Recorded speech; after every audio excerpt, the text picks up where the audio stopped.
In the fall of 1992, a road crew widening a freeway just south of San Diego pushed their blades into the ground and hit something no one had gone looking for. What surfaced beneath that roadbed would touch off one of the ugliest fights in the history of science, a fight built around a single uncomfortable question. What if everything we've been taught about the first Americans is simply wrong? This is the story of 6 finds that never fit the timeline and that may yet break it wide open. For most of the last 100 years, the origin story of the first Americans was clean and nearly unquestioned. A band of hunters crossed a land bridge from Siberia into Alaska as the last ice age was ending, somewhere around 13,000 years ago. They left behind a signature stone spear point first identified near Clovis, New Mexico, which is how they earned their name, the Clovis people. They were first, full stop. Suggesting anyone had arrived before them was, as one archaeologist famously put it, about as credible as claiming you just watched Elvis stroll out of a Burger King. Then came the freeway. In November of 1992, California was extending State Route 54 through San Diego County. A paleontologist named Richard Cerutti was watching the earth movers on the lookout for fossils when the machinery peeled back a scatter of shattered bone. The place would eventually carry his name, the Cerutti mastodon site. Over the following 5 months, a team from the San Diego Natural History Museum, led by paleontologist Thomas Demir, carefully worked through the remains of a single American mastodon, a hefty, elephant-like animal that once ranged across the continent. But this was no ordinary bone bed. The mastodon had been broken apart in a very deliberate way. Its heavy limb bones had been cracked while still fresh, showing the spiral fractures that appear when a hard stone strikes living bone. 2 of its enormous femur heads, the rounded ends of the thigh bones, lay next to each other, one turned up and one turned down. And mixed into the fine sand were 5 large stones that had no business being in that soft sediment, stones marked with wear and impact damage, as if they had served as hammers and anvils to break the bones open. To the researchers, it read like a butchering floor. Something, or someone, had processed this carcass. Then came the number that upended everything. When geologists dated the bones using uranium and thorium, elements that break down at a known, steady pace, the answer wasn't 13,000 years. It was closer to 130,000 years, 100,000 years before Clovis, and tens of thousands of years before our own species is even thought to have walked out of Africa. The team knew exactly how radioactive this claim was. In their 2017 paper in Nature, they were careful not to say these had been modern humans. They couldn't. Instead, they proposed the site was the work of some unidentified member of the human family, an earlier relative we might not yet have pictured standing on the shores of North America. The pushback was fast and merciless. Science has an old rule: extraordinary claims demand extraordinary evidence, and to most archaeologists, a handful of cracked bones and rounded rocks fell well short. Critics raised an awkward point. The site had been ripped open by heavy construction equipment. Could the machines themselves have snapped those ancient bones and shoved those stones into the dirt? Others argued the fracture patterns the team saw as proof of butchery could just as easily come from nature, from other animals, or from 100,000 years of sediment slowly pressing down. Thomas Demir never pretended to have every answer.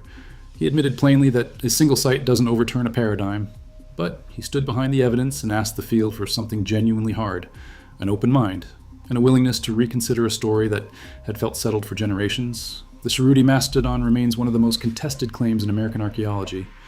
But it did something that mattered. It cracked the door. Because the moment you let yourself ask whether the timeline is broken, you start looking at other sites with new eyes. And some of those sites had been sitting dismissed and ignored for decades.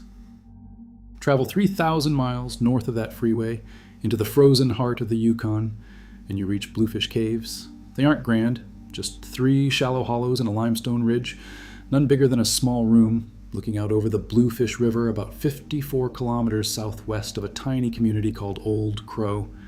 This is the far northwest corner of Canada, part of a region scientists call Beringia.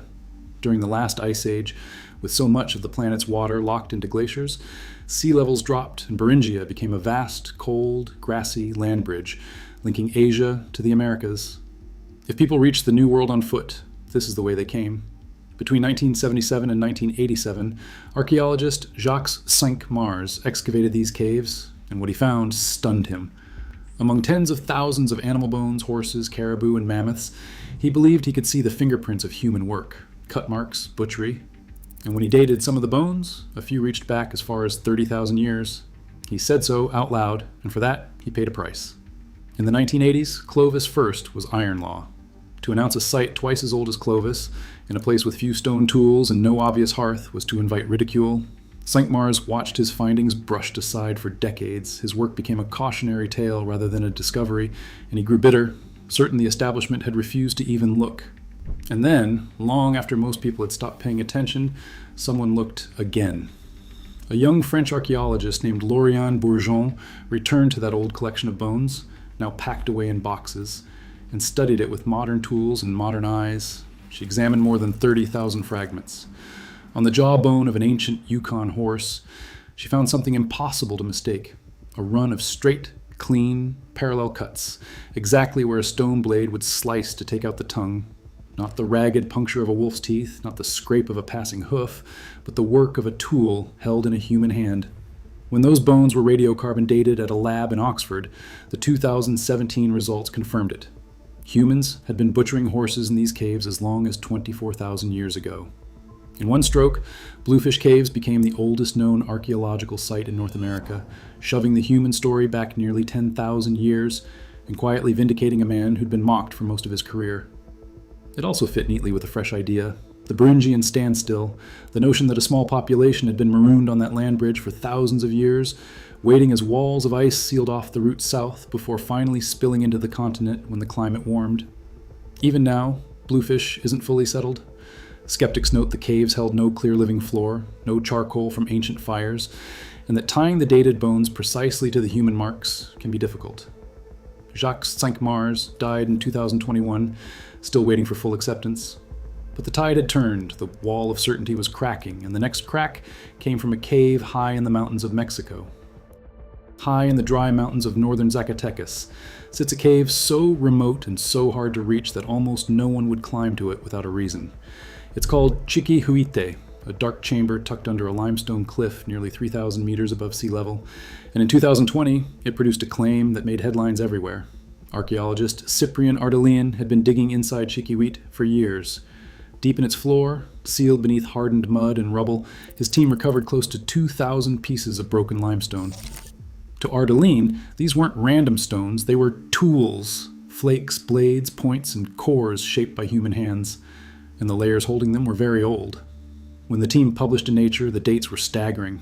The oldest reached back 31,000 to 33,000 years, with the clearest signs of occupation clustered around 26,500 years ago. If Ardelean was right, people had been sheltering in this high mountain cave more than 10,000 years before Clovis, during the coldest, harshest depths of the last ice age. There was one serious problem. The cave held no human bones, no human DNA, no hearths that could be firmly tied to people. The entire case rested on the stones, and whether those stones were tools or just rocks became the center of a furious argument. In 2021, a team of respected archaeologists, led by Jim Chatters and Ben Potter, fired back with a blistering response and introduced a word that shadows every one of these ancient sites: geofact. A geofact is a stone that looks like a tool but was never touched by a human, broken and flaked by nature alone, by roof collapse inside a cave, by rocks tumbling off a cliff, by the slow grind of debris over thousands of years. Chatters and his colleagues argued that Chiquihuite sat in exactly the kind of setting where nature manufactures fakes, beneath a rockfall-prone cliff filled with sliding debris. They noted the supposed tools showed no consistent patterned flaking, the hallmark of deliberate craft, and they raised a deeper objection. If humans really were in this cave 26,000 years ago, it would mean people were in the Americas before the genetic split that separates Native Americans from their East Asian ancestors even happened. The whole family tree would need redrawing. Notably, Chatters and his team never physically handled the stones. They worked from published photos and data, and Ardelean pushed back hard, publishing a detailed reply, personally analyzing 10 of the strongest pieces, pointing to signs of use wear and intentional shaping. He stayed convinced that more than 200 objects locked in the deepest sealed layer of mud had been dated correctly and couldn't be waved away. So who's right? The honest answer, even today, is that we don't know for certain. Chiquihuite sits in a kind of scientific limbo, too well documented to ignore, too thin on hard proof to command belief, but the pattern is getting impossible to miss. Again and again, someone finds broken stone in ancient earth. Again and again, it comes down to the same haunting question: Did a human make this, or did the Earth only make it look that way? And nowhere is that question sharper than at a quarry beside a river in South Carolina. Along the Savannah River in Allendale County, South Carolina, there's a place where the ground is thick with stone. For thousands of years, ancient people came here to gather chert, a hard, flint-like rock ideal for making sharp tools. The site is called Topper, named for the local forester who first led archaeologists to it in 1981. The man who would make Topper both famous and infamous was archaeologist Albert Goodyear. When Goodyear began serious excavations in 1986, Topper was a solid, respectable site. By the late 1990s, his team had documented a clear Clovis presence, making it one of the most important early sites in the American Southeast. Goodyear himself believed the standard story. As he later admitted, he never expected to find anything older than Clovis and saw little reason to dig deeper. Then, in 1998, he broke the rule. He dug beneath the Clovis layer, the floor most archaeologists treated as the very bottom of human history in America, and he didn't hit empty ground. He found stone tools, small scrapers, blades, and flakes and soil dated to roughly 16,000 years, thousands of years before Clovis. That alone was enough to make him controversial. But Goodyear wasn't done. In 2004, acting on what he called a hunch, he pushed nearly 4 meters deeper into the ancient terrace. There, buried in the sand, he found more chipped stone, and alongside it, a dark stain in the soil, the charred remains of ancient burned plants. When that charcoal went out for radiocarbon dating, 2 results came back that floored him. Roughly 50,000 years, and older still, past 51,000. 50,000 years in South Carolina, long before the last ice age, had reached its coldest peak. If the stones beside that charcoal were tools, then people had walked this riverbank an astonishing 37,000 years before Clovis.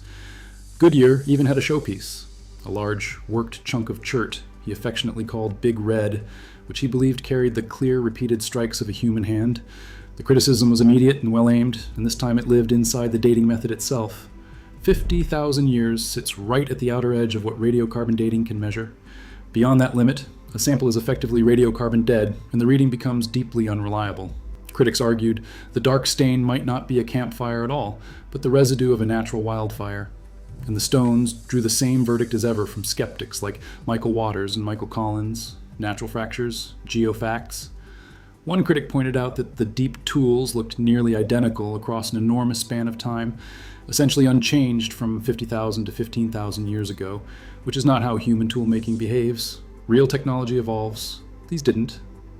Goodyear held his ground for the rest of his career, and he wasn't entirely alone.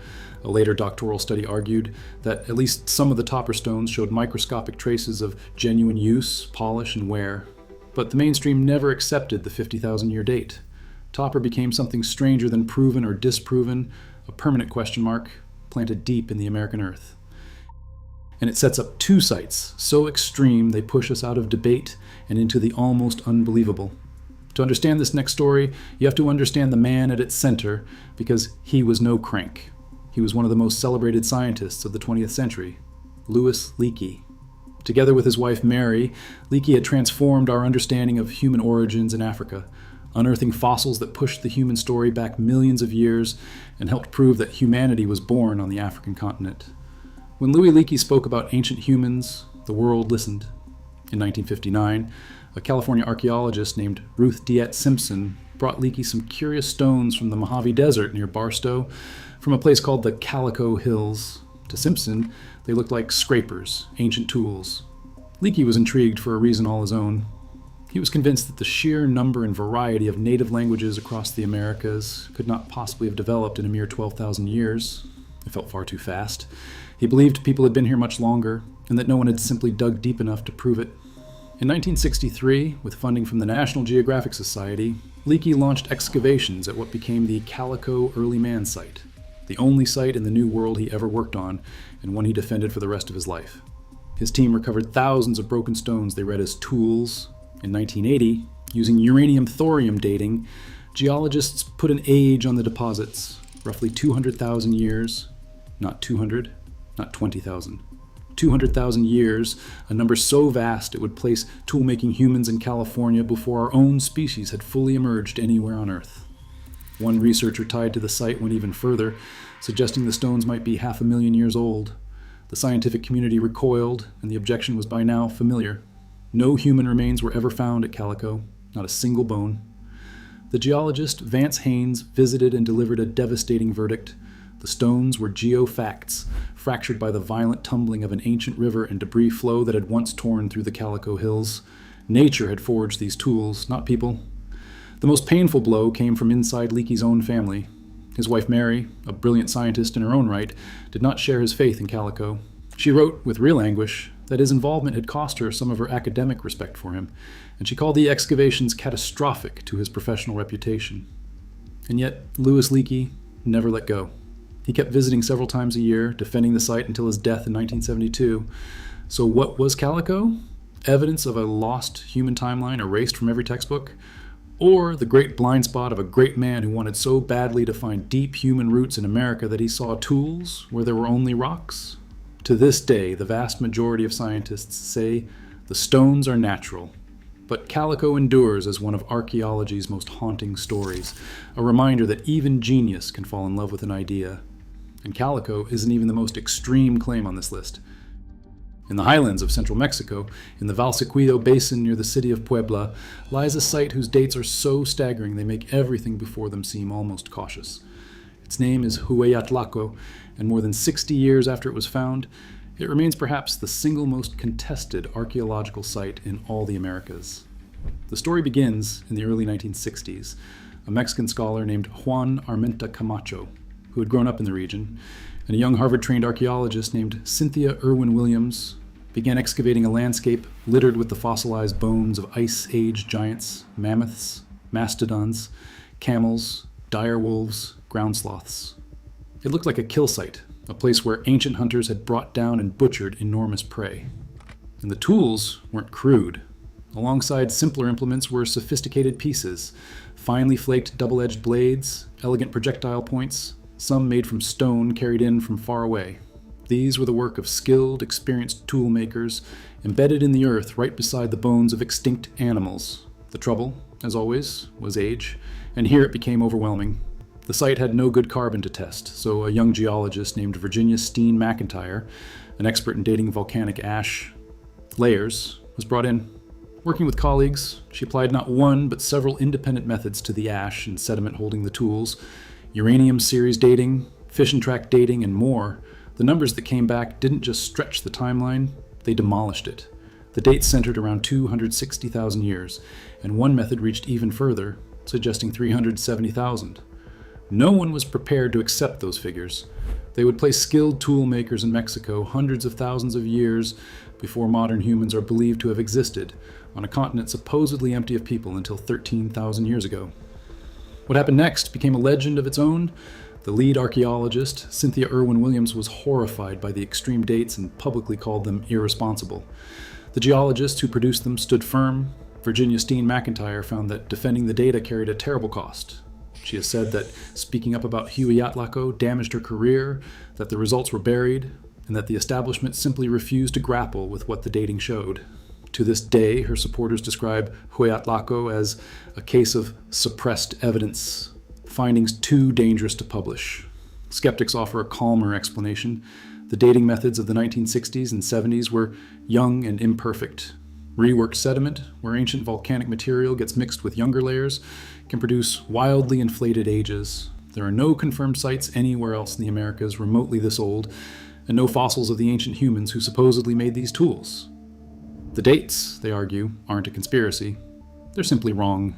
And yet, the tools are real. No one disputes that human hands shaped those beautiful blades and points. No one disputes that they were found among the bones of Ice Age beasts. The only question, the same one that has trailed us through every site, is when. Hueyatlaco has never been solved. It sits in the record like a locked door, and no one has ever found the key. So, where does all this leave us? 6 sites, a San Diego freeway, a frozen Yukon cave, a mountaintop in Mexico, a river quarry in South Carolina, a California desert, a basin of Ice Age bones. 6 times, someone stood over broken stone in ancient earth and dared to say, "We were here far earlier than you think." And 6 times, the scientific world answered with doubt, with skepticism, and with that unforgiving word, geofacts. It would be easy to walk away convinced this is all fantasy, that every claim is a mistake. a hoax, or a great man's obsession. But that would be the wrong lesson, because while the archaeologists argued, the ground itself kept talking. And in a dried lake bed at White Sands, New Mexico, it finally said something no one could explain away. There, preserved in ancient mud, researchers found footprints, not tools that might be natural, not bones that might have been broken by machines. Human footprints, the tracks of adults and children walking the shore of a vanished lake, one of them trailing a giant ground sloth across the flats. You can't call a footprint a geofact. A footprint is a person, a moment, a life. And when those prints were dated, first by seeds, then by pollen, then by grains of quartz, and finally by mud, tested in 2 separate laboratories, every method agreed. They were between 21,000 and 23,000 years old. Thousands of years before Clovis, made during the frozen peak of the last ice age, when the textbooks insisted the Americas were empty. That's the quiet triumph, hidden inside all the controversy. The wilder claims from San Diego, the Yukon, and Mexico may never all be proven, and some are probably wrong, but together they did something important. They forced open a door that had been nailed shut and made room for the truth that eventually walked through it. The first Americans were here far, far longer than we were ever taught, and that is the real gift of these strange, disputed sites. They remind us that the human story isn't finished, and that certainty is often just a question no one has thought to ask yet. Somewhere out there, under a highway, beneath a riverbank, sealed in the floor of a cave, the next footprint is waiting. And the people who left it are still calling to us across the deep silence of time, asking only to be remembered.